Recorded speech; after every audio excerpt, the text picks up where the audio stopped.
Vous connaissez sûrement Kirikou et la sorcière, Azur et Asmar, les contes de la nuit, ainsi que Di Lily à Paris, des histoires pour enfants réalisées par Michel Oslo. Enfin, conte pour enfants n'est peut-être pas exact car derrière chacune de ces productions se cachent très souvent des messages subliminaux et durs adressés aux adultes. Alors, si vous aussi vous êtes passé à côté de certains de ces messages, aujourd'hui on vous donne l'occasion de les redécouvrir.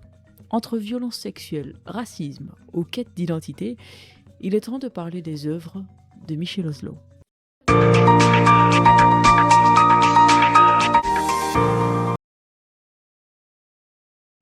Celle-là, je suis sûr que vous la connaissez, puisqu'il s'agit de Kirikou et la sorcière.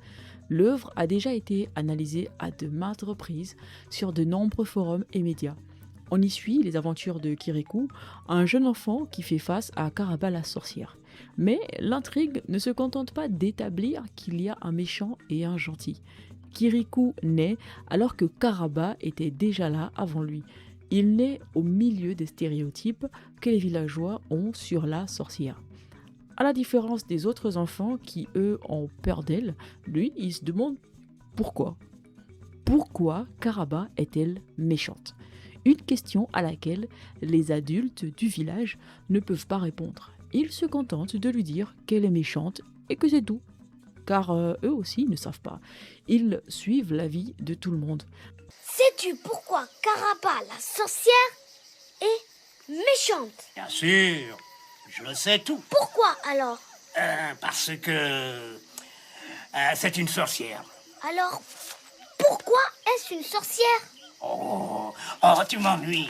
Tu es trop petit. Et on ne doit pas poser de questions sur une sorcière. Une attitude qui rappelle le théorème du singe. Il s'agit d'une expérience où l'on place une vingtaine de singes dans une pièce. Au milieu de la salle se trouve une banane en haut d'une échelle. Dès qu'un singe commence à se rapprocher de la banane, les autres reçoivent automatiquement une décharge électrique. Rapidement, ils comprennent qu'ils ne doivent pas se rapprocher du fruit pour ne pas être électrocutés. Par la suite, l'électrocution est désactivée, mais les chimpanzés se souviennent de la décharge et ne tentent pas d'approcher la banane. Au bout d'un moment, un des singes est remplacé par un nouveau qui n'a pas conscience de l'électrocution. Naturellement, ce dernier s'approche de l'échelle, mais les autres singes l'agressent violemment et le repoussent. Lorsqu'un second chimpanzé est remplacé, lui aussi se fait agresser en tentant d'escalader l'échelle, y compris par le premier singe remplaçant. L'expérience est poursuivie jusqu'à ce que la totalité des premiers singes qui avaient eu à subir l'électrocution soient tous remplacés. Pourtant, les singes ne tentent toujours pas d'escalader l'échelle pour atteindre la banane. Et si l'un d'entre eux s'y essaie néanmoins, il est puni par les autres, sans qu'aucun ne sache pourquoi cela est interdit. C'est un peu comme ça que se forment les cultures. Personne ne sait pourquoi on agit ainsi, mais on agit systématiquement. Pour en revenir à Kirikou, c'est pareil. Personne ne sait pourquoi Karaba est méchante. Tout le monde se contente de la voir ainsi. Kirikou est le premier à se demander pourquoi Karaba est méchante. Il est le premier à questionner la tradition. Cette soif d'explication le conduira à découvrir le lourd secret que la sorcière trimballe. Car en réalité, si Karaba est méchante, c'est parce qu'elle a une épine dans le dos. Celle-ci lui a été introduite par des hommes qui l'ont jadis violentée. Mais l'épine est une métaphore, car derrière cette histoire se cache le drame d'une femme abusée sexuellement. Karaba a en fait été violée. L'épine est une image de l'acte non consenti. Le film propose ainsi une critique implicite des sociétés qui invisibilisent les violences sexuelles et préfèrent désigner des coupables plutôt que d'affronter les causes profondes du traumatisme. Karaba la sorcière est le produit de la violence masculine et de l'indifférence féminine qui est tout aussi cruelle. Car le plus difficile pour les victimes, ce n'est pas toujours le traumatisme, mais les instants d'après. Imaginez-vous subir une telle obscénité et que l'on vous blâme pour cela. Au final, qui est le véritable sorcier de l'histoire?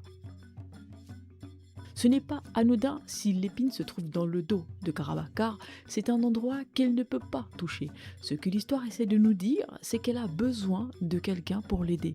Mais ce quelqu'un devra forcément être au courant de son drame. Il devra essayer de la comprendre, une chose quasi impossible, puisque tout le monde se contente de la juger. C'est là qu'entre en scène Kirikou, qui réussira cet exploit. Libérant la femme de tout son poids, en retour, celle-ci fera de lui un homme par le biais d'un baiser. Mais là encore, il s'agit peut-être d'une métaphore. Kirikou devient un homme, non pas par ce baiser, mais par sa sagesse. Il a pris la peine de questionner, d'écouter et de comprendre la femme que l'on diabolisait. Il est allé au-delà des préjugés pour se faire un avis. Ce sont ces facultés qui l'ont fait grandir avant tout, car ce qui fait de nous des hommes, c'est notre intelligence. L'intelligence ne suit pas les préjugés, elle questionne, elle se met à la place des autres et elle cherche des solutions plutôt que de cultiver le problème. Kirikou et la sorcière, c'est une histoire encore actuelle, à l'ère où de nombreuses personnes sont encore stigmatisées et violentées dans des familles. Cela sous le regard négligent des figures parentales. C'est une autocritique de notre société qui inculque aux enfants de ne pas se fier aux apparences. Le tout en rappelant aux aînés que si nous ne prenons pas conscience de nos actes, voilà la société à laquelle on exposera nos enfants.